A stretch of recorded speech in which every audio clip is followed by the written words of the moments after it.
la jornada de puertas abiertas del Capitolio Nacional viene desde el año 2003 atendiendo a ciudadanos colombianos, extranjeros, también a ciudadanos que se representan tanto en colegios como universidades o ciudadanías libres que se reúnen para venir a visitar la Casa de la Democracia en Colombia. Mi nombre es Julián Triana, yo soy abogado de la Universidad Sergio Arboleda y guía en la jornada de puertas abiertas del Congreso hace ya más o menos 4 años.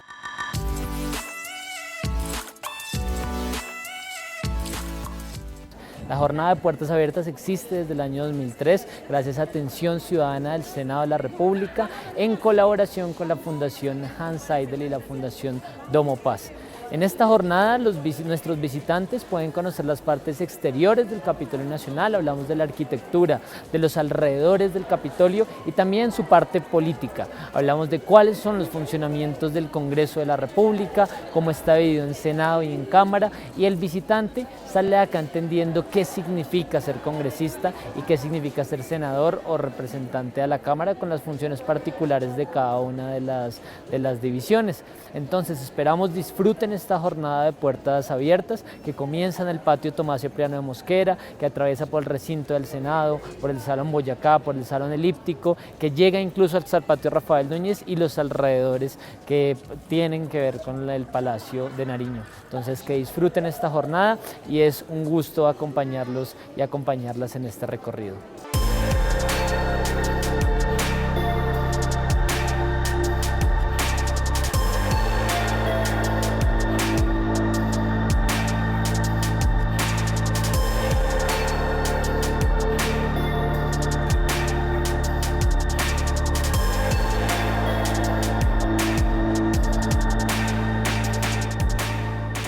El Capitolio Nacional está ubicado en la Plaza de Bolívar. La Plaza de Bolívar es la plaza principal de la ciudad de Bogotá.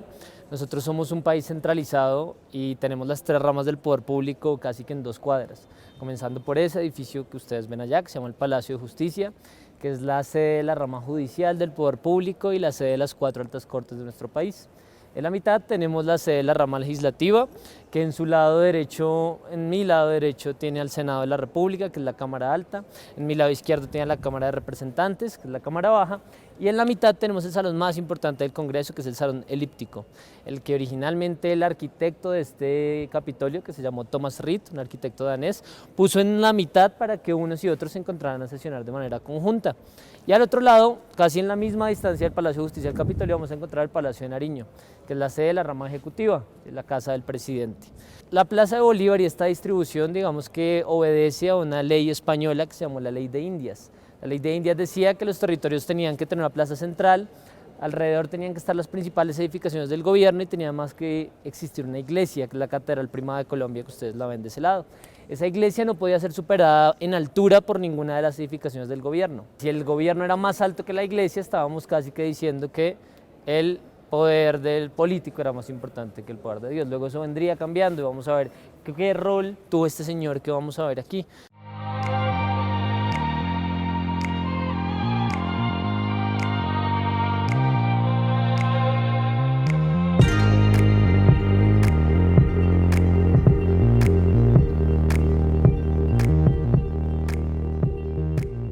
Este patio de aquí se llama el patio Tomás Cipriano de Mosquera en honor a este memorial. Tomás Cipriano de Mosquera fue un hombre nacido en Popayán, veterano de muchas guerras de independencia. Es el único militar en ser presidente de Colombia 4 veces en la historia. Y en su poder estuvo precisamente ese cambio importante en la historia de Colombia, de quitarle un poquito el poder a la iglesia y darle más poder al gobierno. Ustedes ven, por ejemplo, que los Estados Unidos tienen una bandera que tiene 50 estrellas, ¿sí? Porque tiene 50 estados diferentes, ¿sí? Ahí se ven 8, pero hay una detrás de la cabeza del cóndor y hace referencia a nuestros 9 estados en los Estados Unidos de Colombia. ¿Por qué está esto aquí? Porque Tomás Cipriano Mosquera fue no solo el fundador de los Estados Unidos de Colombia, sino que fue el primer presidente.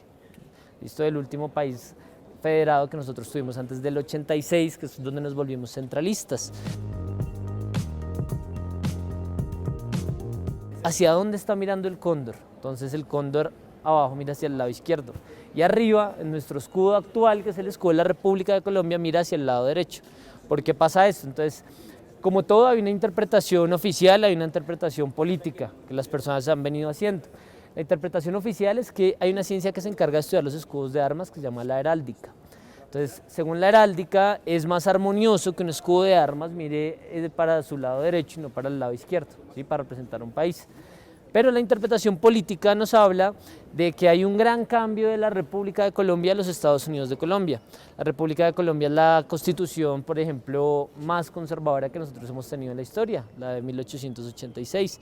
Se dice que entonces era tan conservadora que puso el cóndor a mirar para el lado derecho y no para el lado izquierdo, porque históricamente el conservadurismo estaba asociado con el lado derecho, ¿sí? Y el liberalismo con el izquierdo. Además que los estados federados suelen ser más liberales, entonces digamos que hay una acepción política de eso.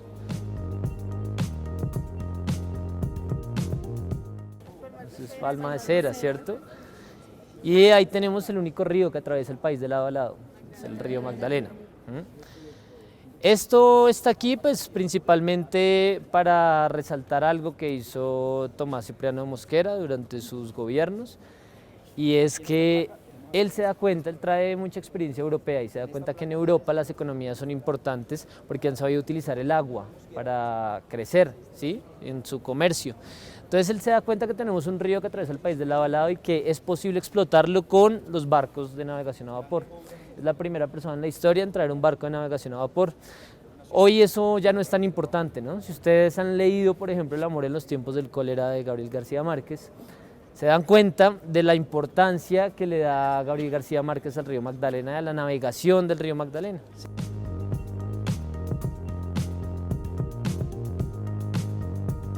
Antes de hablarles de esta placa en específico, hay que decir que Tomás Cipriano de Mosquera fue la persona que tuvo la idea de hacer este Capitolio. Contrató entonces al arquitecto danés, que ya les estaba contando, Thomas Rid, y Thomas Rid diseña el Capitolio Nacional con un modelo neorromano. Eso quiere decir traer de nuevo a la actualidad, por ejemplo, la estructura de cómo estaban construidos los templos y demás en el Imperio de Roma, con las columnas, digamos el arco triangular, esos seres mitológicos que ustedes ven arriba, que se llaman los grifos. Hay 4 grifos en el Capitolio, 2 de este lado, 2 del lado opuesto.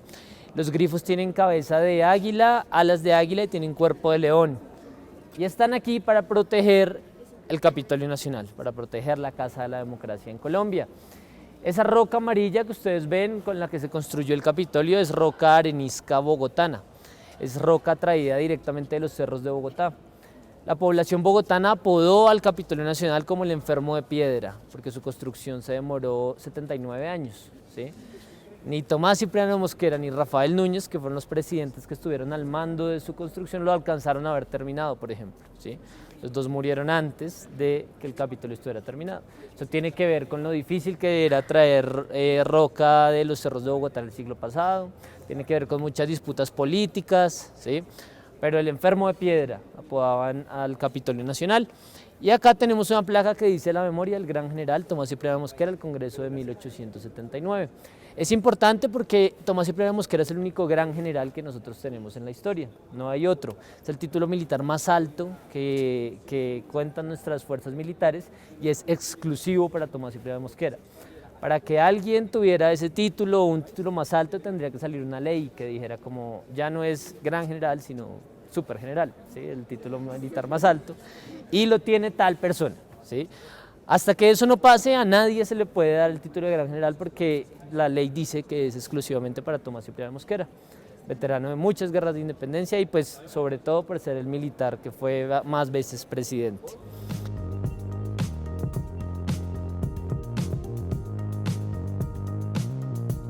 En este lado es tal vez el más interesante del memorial que tenemos. Esto es algo que está pasando el 20 de julio de 1846, el día que se coloca la primera piedra del Capitolio Nacional. Thomas Rid, ¿sí? El arquitecto danés. Aparte tenemos a un señor que era el arzobispo de Bogotá, que está bendiciendo esta primera piedra.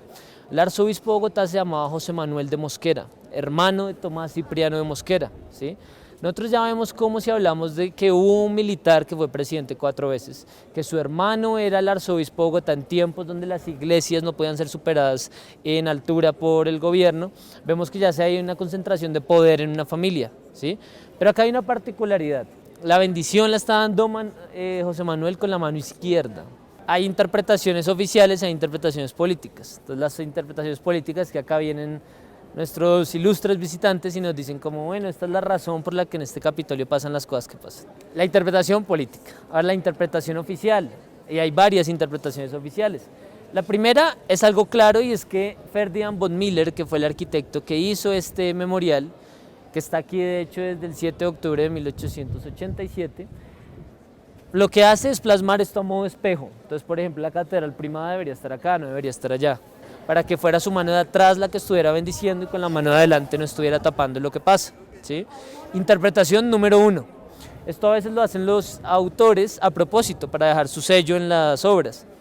Interpretación número 2 es algo que también es cierto, y es que José Manuel y su hermano no se la llevaban nada bien. Como yo les estaba contando, Tomás Cipriano Mosquera le quitó mucho poder a la iglesia, él era el arzobispo de Bogotá, y algo que es cierto también es que después de este día, Tomás Cipriano Mosquera desterró a su hermano de Bogotá para siempre, como que lo exilió, lo sacó, y su hermano no volvió después, ¿sí? Ellos no se la llevaban nada bien. Entonces dice, bueno, tal vez Ferdinand von Miller no hizo esto como un error a propósito, sino simplemente quería resaltar esa enemistad, poniendo en un momento tan importante pues a su hermano bendiciendo con la mano izquierda y no con la derecha.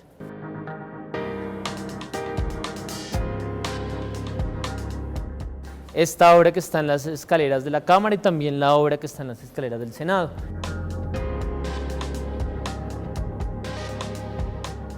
Esta representa las gestas preindependentistas de 1785, que comenzarían a pasar en Santander, la Revolución de los Comuneros.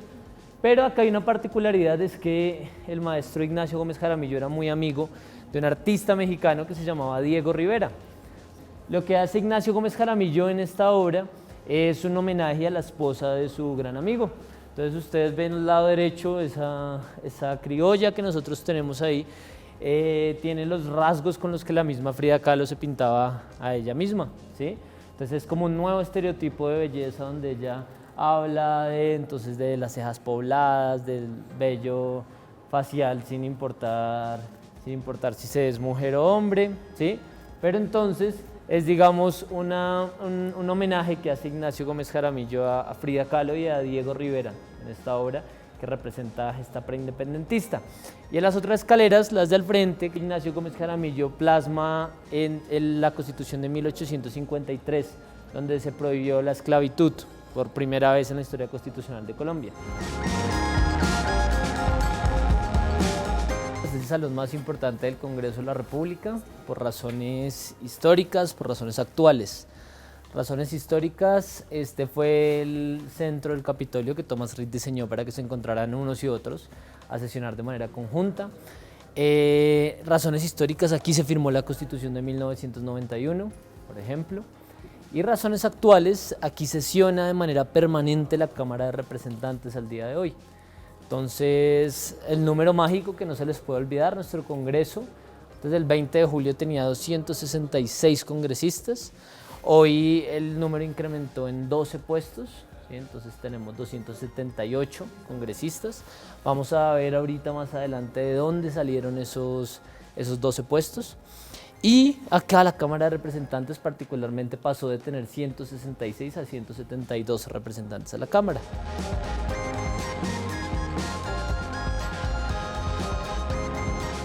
Las obras que tenemos al fondo, tenemos la obra más simbólica del Salón Elíptico, se llama Victoria de tres cordilleras y dos océanos, del maestro Alejandro Obregón. Esa obra es una obra de contenido abstracto y representa, entre otras cosas, el curso de una democracia que funciona. Ustedes se pueden preguntar cómo así que lo de atrás representa el curso de una democracia que funciona. Nosotros tenemos unos cóndores y tenemos unos peces. Unos cóndores que vuelan del lado derecho al lado izquierdo, unos peces que nadan del lado izquierdo al lado derecho, pero no por el hecho de ir para el mismo lado, ni los cóndores ni los peces tienen el mismo color, por ejemplo, ¿sí? Y aparte en el camino hay unos peces que se comienzan a convertir en cóndores, donde el mensaje termina siendo que después del debate de las ideas debería ser válido esta concepción, este cambio de posturas que aleje las posturas rígidas, los dogmatismos que poco contribuyen a la democracia. Arriba tenemos un vitral.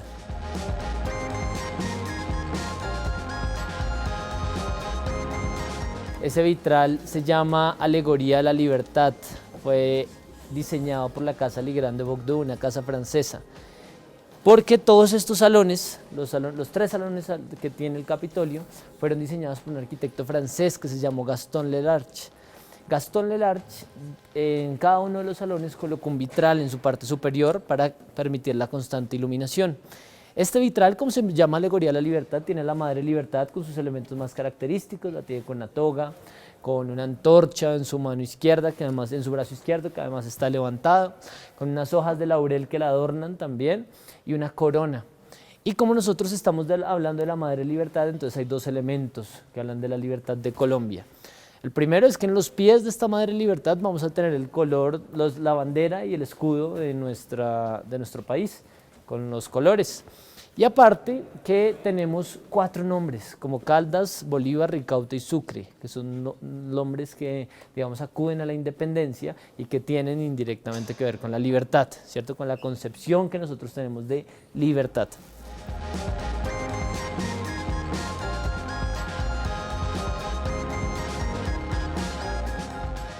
Y bueno, aquí al lado derecho, hay una obra que se llama Apoteosis del Libertador, del maestro Santiago Martínez Delgado. Y esa obra tiene un punto común en el Congreso de la República. Todos los salones donde nosotros entremos, absolutamente a todos, va a haber una obra que nos muestre el Congreso de Cúcuta, que fue cuando nosotros nacimos como país libre, en 1821. El Congreso de Cúcuta es además famoso porque nos entrega nuestro primer presidente que está ocupando el primer escalón ahí, que es el señor Simón Bolívar. Y a su lado izquierdo está nuestro primer vicepresidente, el señor Francisco de Paula Santander. Entonces, el Congreso de Cúcuta es tan importante que aquí ocupa, en el salón principal, ocupa toda una pared. Arriba encontramos una frase del primer presidente Simón Bolívar y aquí encontramos una de Francisco de Paula Santander. ¿Sí? La de acá es muy famosa porque además está en la entrada del Palacio de Justicia también. Es la que dice: colombianos, las armas os han dado la independencia, las leyes os darán la libertad. La frase que tenemos aquí.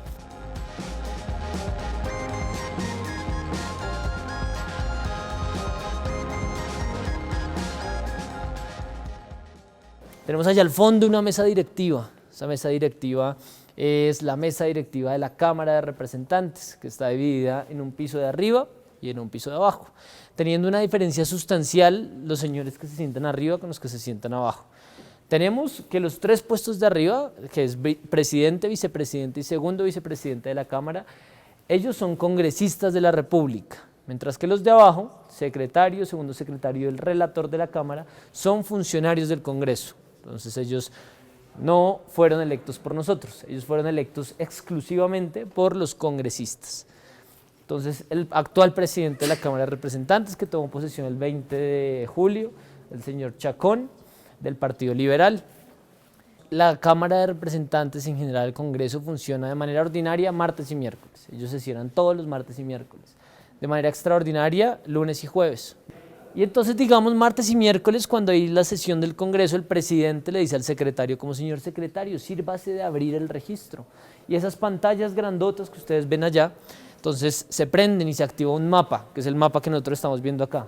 ¿Sí? Son los puestos desde arriba, punticos. Y todos los punticos están en rojo. Pero entonces un congresista va llegando a trabajar, se sienta en su puesto y al lado de su pantalla tiene un lugar para poner su huella digital. Entonces llega y cuando pone su huella, su puntico pasa de estar rojo a estar verde. ¿Y eso qué consigue? Eso consigue que el presidente vaya viendo cuántas personas hay. Consigue que lleguemos al quórum. Nosotros hablamos de 2 clases de quórum aquí en el Congreso: un quórum deliberativo y un quórum decisorio. ¿Sí? Entonces es distinto el número de congresistas que nosotros necesitamos para discutir y es distinto el que necesitamos para decidir. Resulta que hay un principio sobre el que está construido este Congreso y todos los congresos del mundo, que es el principio de publicidad. El principio de publicidad es la fichita que nosotros sacamos y el día que ya no esté, todo se viene al piso, porque esto ya no es Congreso, esto ya no es democracia, esto ya no es nada. ¿Sí? Resulta que la manera más antigua de garantizar el principio de publicidad eran estas sillas acá, es decir, dejar que las personas vengan y vean lo que está pasando en vivo en la sesión del Congreso. Pero hoy, pues nosotros nos estamos dando cuenta aquí, pues no se pueden sentar todas, por ejemplo, ¿sí? Hoy no es la manera más eficiente de hacerlo. O sea, aquí caben 50 personas, mientras que cuántas personas, por ejemplo, pueden ver en vivo una transmisión de Facebook, ¿sí? ¿Cuántas personas en vivo pueden ver el canal institucional del Congreso? ¿Sí? ¿Cuántas pueden ver una transmisión en YouTube, que así se transmiten también todas las sesiones de la Cámara? Pues pueden ser miles e incluso millones, ¿sí? Entonces, esto sigue habilitándose, ustedes todavía pueden venir a las sesiones, se registran en la Secretaría General de la Cámara de Representantes, en la página de internet, y vienen a la sesión que quieran. Bienvenidas al recinto del Senado, como su nombre lo indica, el lugar donde sesiona el Senado de la República. El recinto del Senado en su forma es muy parecido al salón elíptico, es más pequeño porque son menos senadores. Y bueno, ¿cuál es la diferencia principal entre el Senado y la Cámara de Representantes? Sobre todo a quién representan los unos y a quién representan los otros. La Cámara de Representantes se escoge por algo que se llama la circunscripción territorial. Los departamentos, por cada número de habitantes, por cada 395.000 habitantes, tienen derecho a poner un representante de la Cámara, mientras que los senadores representan nacionalmente. Entonces, por ejemplo, si alguna de ustedes viviera en Medellín, ustedes votan por el representante de la Cámara por Antioquia, yo voto por el representante de la Cámara por Bogotá, pero ustedes y yo podemos votar por el mismo senador. La representación de los senadores es nacional. Entonces es más importante porque representan a una mayor cantidad de personas.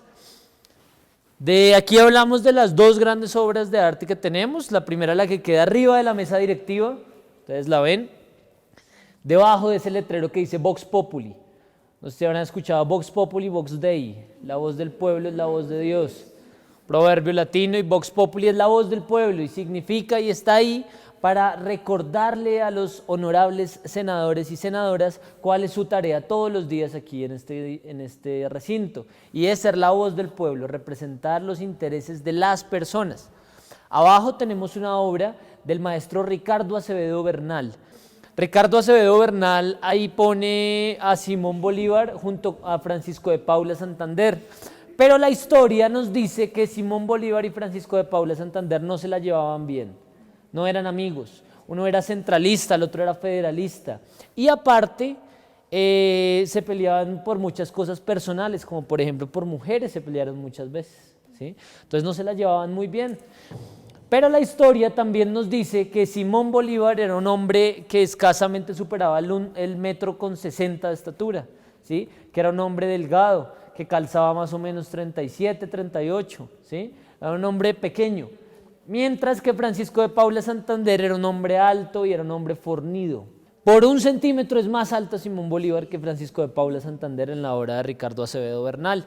Resulta que nosotros lo que hacemos es relacionar el poder con la estética, ¿sí?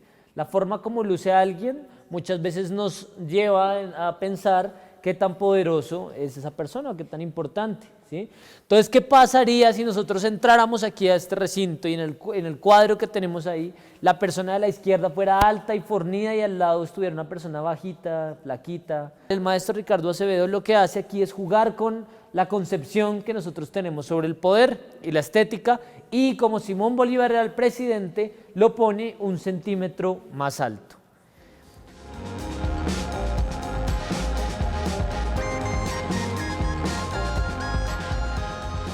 Arriba tenemos un vitral. Ya les conté que Gastón Lelarch puso vitrales en todos los salones. Este vitral de arriba es el vitral más nuevo del Congreso de la República y es además el único vitral colombiano que tenemos. Es mi vitral favorito, de hecho. Se llama Vitral de la Paz, de Enrique Grau. Ese vitral está ahí desde 1996, es decir, es el único vitral posterior además a la Constitución de 1991, y por eso nos permite una interpretación sobre la Constitución en ese vitral. ¿Qué tenemos en ese vitral? A ver, hay 6 manos, todas de diferente color, e importante esto, todas se están tocando, así sea en un punto muy pequeño, pero todas se tocan, ¿sí? Esas manos están encerradas en un círculo que tiene hojas amarillas, azules y rojas, son hojas de laurel. Y esas manos están encerrando un sol. Esos son los 3 componentes que tenemos. Primero, cuando vemos las hojas amarillas, azules y rojas, estamos hablando de la prosperidad o de Colombia, ¿sí? De la prosperidad de Colombia. Pero entonces esa prosperidad se da en torno a ¿qué? Se da en torno a unas manos que se unen en la diversidad. Y se unen en la diversidad porque esas 6 manos tienen colores diferentes. Y esa diversidad, de acuerdo a la Constitución de 1991, puede ser diversidad de religiones, porque la Constitución del 86 no tenía esa diversidad de religiones. Todos pertenecíamos a una misma religión por el simple hecho de ser colombianos. Tiene diversidad de razas, porque es la Constitución del 91 la que comienza precisamente a reconocer como autónomos a varios territorios de acuerdo a su cultura. Por ejemplo, tiene diversidad de partidos políticos, porque entonces en la Constitución del 86 nos debatimos mucho entre conservadores y liberales, pero resulta que las democracias modernas nos hablan de que entre más colores tenga su país de partidos políticos, usted es más democrático, por ejemplo, ¿sí? Entonces, si podemos tener el partido morado, el verde, el naranja, el rojo, pues somos más democráticos, y eso es lo que representan esas 6 manos, una diversidad que se une en torno a ese sol. Y resulta que de acuerdo a la Constitución de 1991, ese sol también puede representar varias cosas. Puede representar que esas diversidades se unen en torno a Colombia, puede representar que se unen en torno a la paz, que es como Enrique Grau llamó el vitral, o en torno, por ejemplo, a Dios, ¿sí? Todo depende de la visión que cada persona quiera darle a esas diversidades. Pues reconocer que en Colombia cohabitan y coexisten diversidades que se unen para sacar algo adelante, es lo que Enrique Grau trató de plasmar en este vitral.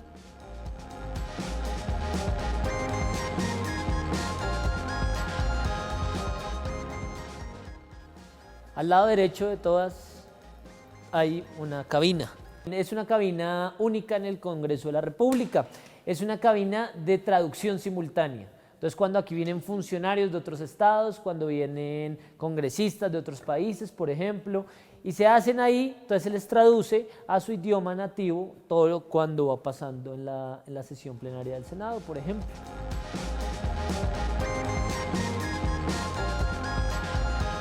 Abajo, ¿qué tenemos? Tenemos la mesa directiva cuya composición es exactamente igual a la mesa directiva de la Cámara de Representantes, pero hay una gran diferencia que no se les puede olvidar. Y es que la persona que haga las veces de presidente del Senado es a su vez el presidente de todo el Congreso. Ustedes ven esos atriles son utilizados por los congresistas cuando sirven de expositores de un proyecto de ley. Esos atriles se complementan con las sillas que ustedes ven al lado que no tienen mesa. Esas 2 sillas que en el salón elíptico eran 5. Resulta que ahí el Congreso cumple una de sus funciones más importantes, que es la de control político. Cuando llaman a los funcionarios, a los ministros, por ejemplo, a control político, ellos esperan su turno en esas sillas, luego pasan al atril y ahí exponen lo que tienen que decir.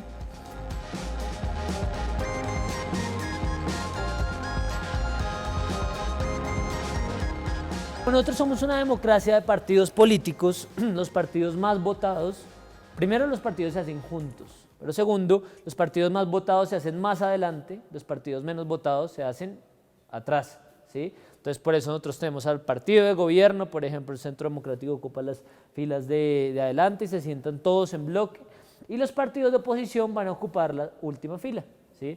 Es apenas normal, digamos, de acuerdo a los números de votación. Tenemos además 2 cabinas abajo, una aquí, al lado izquierdo, que es por donde nosotros entramos, que ustedes la estaban viendo, que esa es una cabina de medios, y allá al frente tenemos la cabina de grabación.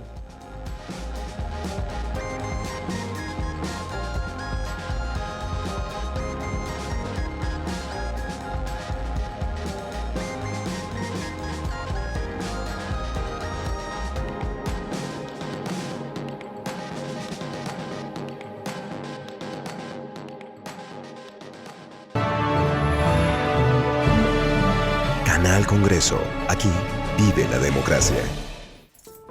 Se llevaron todo lo de valor. Aprovecharon que no estábamos. Me hackearon y me desocuparon toda la cuenta del banco. Siempre llaman a amenazar. Cada vez me piden más plata. Me dejaron sin papeles y hasta sin el celular que estaba estrenando. Para combatir la delincuencia, a denunciar. 1. Ingrese a la página de la Fiscalía o a la de la Policía Nacional. 2. Identifique el delito.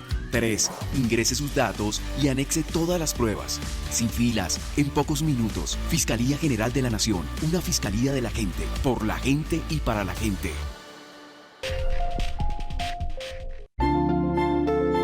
Yo estoy preparada para luchar por lo que he soñado.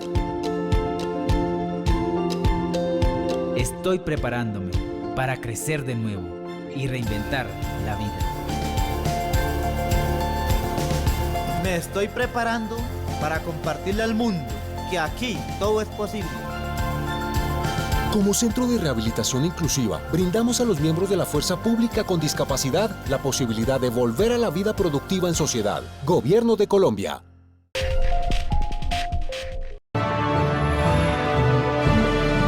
Canal Congreso. Aquí vive la democracia. Bienvenidas y bienvenidos al Salón de la Constitución. El Salón de la Constitución es el salón de protocolo del Senado de la República. Solía ser la biblioteca del Congreso. La Biblioteca del Congreso hoy ya no se encuentra dentro del Capitolio Nacional, sino que se encuentra realmente cerca del edificio nuevo del Congreso. Queda afuera. En un salón de protocolo, ¿qué se hace? Nosotros tenemos que aquí suceden, por ejemplo, audiencias públicas, que es la concertación que hace un congresista de la República con la ciudadanía antes de presentar un proyecto de ley, ¿sí? Tenemos que aquí se hacen, por ejemplo, desayunos, almuerzos, cenas entre parlamentarios y altos funcionarios del Estado, entre parlamentarios o altos funcionarios del Estado y funcionarios de otros estados, por ejemplo. Se hacen homenajes, se hacen recibimientos, condecoraciones. Es un salón, digamos, que es prestado y cuyo desarrollo normal está precisamente en actuaciones protocolares, muy solemnes. El Salón de la Constitución precisamente nos muestra en su mural, en la parte de arriba, la historia constitucional de Colombia. Esa historia constitucional de Colombia fue pintada por un artista antioqueño que se llamó Ramón Vázquez Arroyave, que murió hace unos pocos años. Ramón Vázquez Arroyave realiza el mural del Salón de la Constitución en homenaje a los 100 años de la Constitución de 1886. ¿Sí? Es decir, la realiza en 1986 y por eso la única constitución que no tiene algo, aunque sea en el mural que tenemos nosotros ubicado en la parte de arriba, es la Constitución de 1991. ¿Sí? El mural se pintó 5 años antes de que esta constitución existiera. Este mural pues tiene varias interpretaciones, pero sin lugar a duda su interpretación, su lectura se debe comenzar a hacer en las esquinas que nosotros tenemos en la parte de allá. ¿Sí? Esas esquinas que nosotros tenemos allá atrás, ustedes pueden ver allá atrás, precisamente son la representación de las gestas preindependentistas que tuvimos en Colombia. Entonces, por ejemplo, la Revolución de los Comuneros que pasa en Santander, ¿cierto?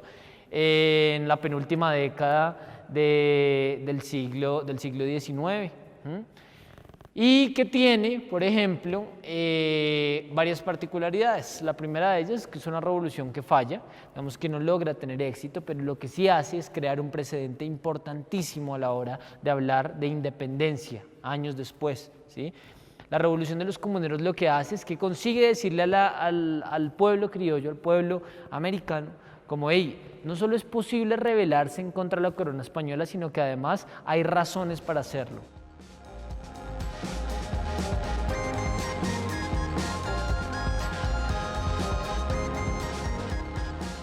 El 7 de agosto de 1819, con la victoria de la batalla del Puente Boyacá, nosotros comenzamos a hablar de independencia. Ustedes se podrán preguntar, pero bueno, ¿qué pasa en Colombia de 1810 a 1819 que no hay independencia? ¿Sí? Pasa, por ejemplo, la patria boba, ¿sí? Como nosotros no sabíamos gobernarnos, nos mal gobernamos. Entonces, en 1819, ¿por qué somos independientes y por qué eso tiene que ver con este mural? Porque es cuando nosotros decimos por primera vez en la historia que si queremos verdaderamente ser independientes y ser un pueblo libre, tenemos que redactar nuestras propias normas, nosotros mismos, ¿sí? Entonces, en 1819 se cita el Congreso de Angostura, que en 1821 llevaría al Congreso de Cúcuta, que es la creación de la primera constitución en la historia de Colombia. Y además de ese mapa que ustedes tienen allá, ¿sí? Ese mapa que está en la parte inferior, que tiene una parte en amarillo y dos partes en verde, es el mapa que se crea en 1821 y que se llamó la Gran Colombia. La Gran Colombia fue la unión de 3 países que hoy son 4. Fue la unión de ese país verde que tenemos en la parte alta, que se llamaba Venezuela, fue la unión de ese país amarillo que tenemos en la parte central, que se llamaba la Nueva Granada, y fue la unión de ese país verde que está en la parte inferior, que se llamaba Quito. El país de arriba todavía se llama Venezuela. La Nueva Granada desde 1903, desde 1886 se llamó la República de Colombia, y desde 1903 diferencia la República de Colombia con la República de Panamá, que es el ala que sale de la parte alta.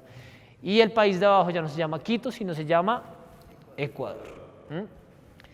Arriba, en la parte más alta, nosotros tenemos al primer presidente en la historia de Colombia, que fue Simón Bolívar. Tenemos, digamos, ahí en la parte más alta. Y al lado derecho, en ese escudo azul, que yo puedo mostrarles con mis dedos allá, ese escudo azul, es el escudo de la Gran Colombia, ¿sí? Ustedes lo habrán visto antes, ese es el escudo de la Gran Colombia. Y junto al escudo de la Gran Colombia, al lado derecho, nosotros tenemos a dos esclavos, ustedes los ven ahí. Resulta que en Colombia, desde más o menos, desde 1849 se había prohibido la esclavitud. Se había prohibido la esclavitud, pero es en 1853 cuando por primera vez se pone en una constitución. Pero ¿por qué está eso al lado del escudo de la Gran Colombia? Resulta que la Gran Colombia, lo que se hizo, el gran avance que se dio en este tema es que se aprueba la ley de libertad de vientres, ¿sí? Entonces, ¿qué quiere decir eso? Que el hijo de una persona esclava no iba a ser per se esclavo, ¿sí? Nacía libre, exactamente. Eso es lo que nosotros tenemos en gran avance, y por eso Ramón Vázquez Arroyave retrata de manera muy acertada en un mural de la Constitución este momento, pero aparte retrata al lado del escudo de la Gran Colombia.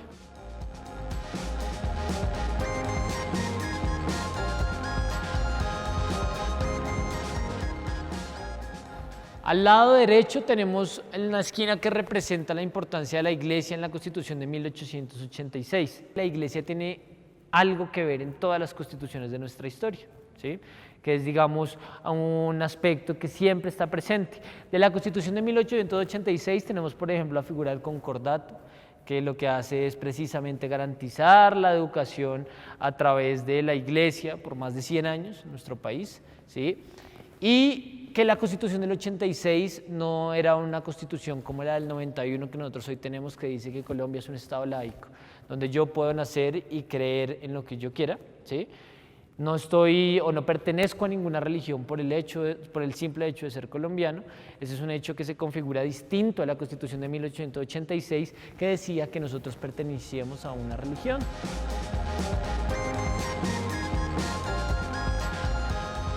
Que todas las constituciones de alguna u otra manera son resultado de procesos bélicos. Desde la primera, desde 1821, ¿qué tuvo 1821? La batalla del Puente Boyacá, ¿sí? Ese fue el antecedente principal. Pero, por ejemplo, veamos la última constitución de nuestra historia, la de 1991, que no se encuentra en este mural, es también resultado de un proceso, ¿sí? Una Asamblea Nacional Constituyente donde llegan unas fuerzas desmovilizadas y donde ¿quién fue la fuerza más votada de la Asamblea Nacional Constituyente? Un movimiento que se llamaba el Movimiento Alianza Democrática Movimiento 19 de Abril, que solía ser el M19 y que entra y gana las elecciones y es la principal fuerza de esa Asamblea Nacional Constituyente, ¿sí? Entonces nosotros vemos cómo las constituciones precisamente han tratado de traer paz, todas, en diferentes formas, ¿sí?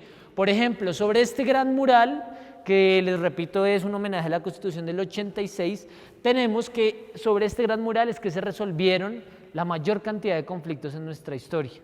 De este lado tenemos al constituyente principal de la Constitución de 1886 con un libro que dice Dios, fuente suprema de toda autoridad. Ese señor se llamó Rafael Núñez. Rafael Núñez, un hombre cartagenero, diplomático, representante a la Cámara, senador, y sobre todo, junto con su esposa Soledad Román, uno de los creadores del movimiento regeneracionista que trae a Colombia una vez más al centralismo, ¿sí? Él fue el constituyente del 86, ¿sí? En cabeza de él estuvo la Constitución de 1886, que es a la que se homenajea en este lugar.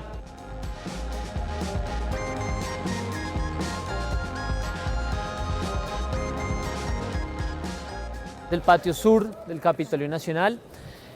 Originalmente fue diseñado por Thomas Reed para que fuera la entrada principal del Capitolio. Ustedes se dan cuenta, el portón es mucho más abierto, hay una puerta principal. Cualquiera pensaría que esta es la puerta principal del Capitolio y no la puerta de atrás.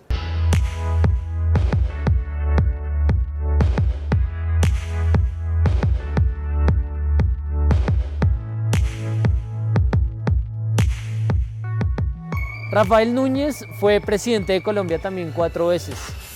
No fue militar, era cartagenero, fue diplomático, fue representante de la Cámara, fue senador y fue, junto con su esposa Soledad Román, el pionero del movimiento regeneracionista, que es el que trae a Colombia de nuevo al centralismo, 1886. La Constitución del 86 le pertenece en ideas a Rafael Núñez, que además fue el compositor de la letra del himno nacional. Rafael Núñez, por ejemplo, fue el padrino de bodas en la boda de Juvenal Urbino con Fermina Daza, ¿sí? Entonces, es como que Gabriel García Márquez le trata de dar una importancia a Rafael Núñez en un evento de la época en su obra, sabiendo que tenía un rol supremamente importante en la cotidianidad política de Colombia. Nosotros aquí hablamos de los alrededores del patio Rafael Núñez. Tenemos allá al lado derecho una de las casas más antiguas de la ciudad de Bogotá. La ciudad está ahí desde mediados de 1600 y es la casa Museo Santa Clara. Antiguamente solía ser un convento religioso, hoy es un museo religioso operado por las hermanas carmelitas.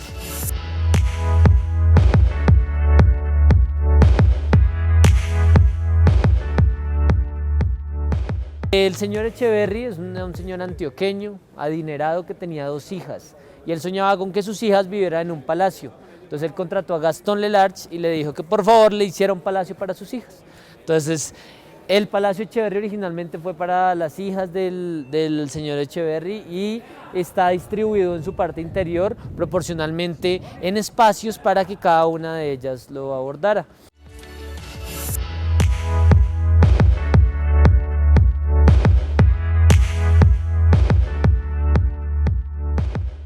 El Observatorio Nacional fue por muchísimos años el edificio más alto de la ciudad de Bogotá. Ese blanco que ustedes ven ahí era el más alto, ¿sí? Para que nos hagamos a la idea. Ese edificio está en el billete de 20.000 pesos antiguo. Ustedes lo han visto. Ustedes tienen el billete de 20.000 pesos antiguo tiene un señor que tiene un bigotico, ¿sí? ¿Quién es? Julio Garavito, ¿sí? Matemático, físico, profesor de la Universidad Nacional de Colombia y que dijo que le gustaba, que en sus tiempos libres a él le gustaba la astronomía, le gustaba sentarse a ver estrellas. Resulta que una vez el señor Julio Garavito estaba sentado ahí, en ese edificio blanco, y él descubrió un cráter de la Luna. Entonces la NASA le puso el nombre de Julio Garavito a un cráter de la Luna y es el único colombiano cuyo nombre está representado en la Luna.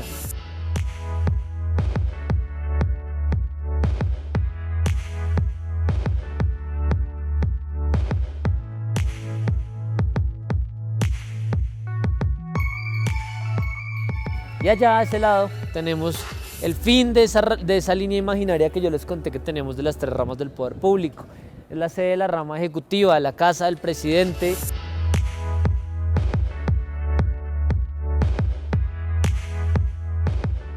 Y a este lado tenemos el edificio nuevo del Congreso. En el edificio nuevo del Congreso vamos a tener que estar conectado con este edificio a través de un túnel.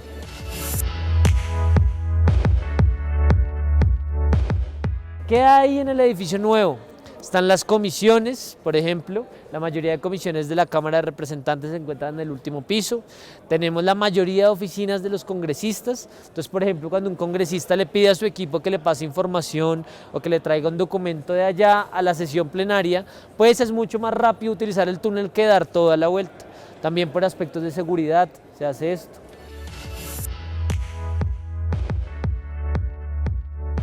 Al lado del edificio nuevo del Congreso está el colegio más antiguo de la ciudad de Bogotá.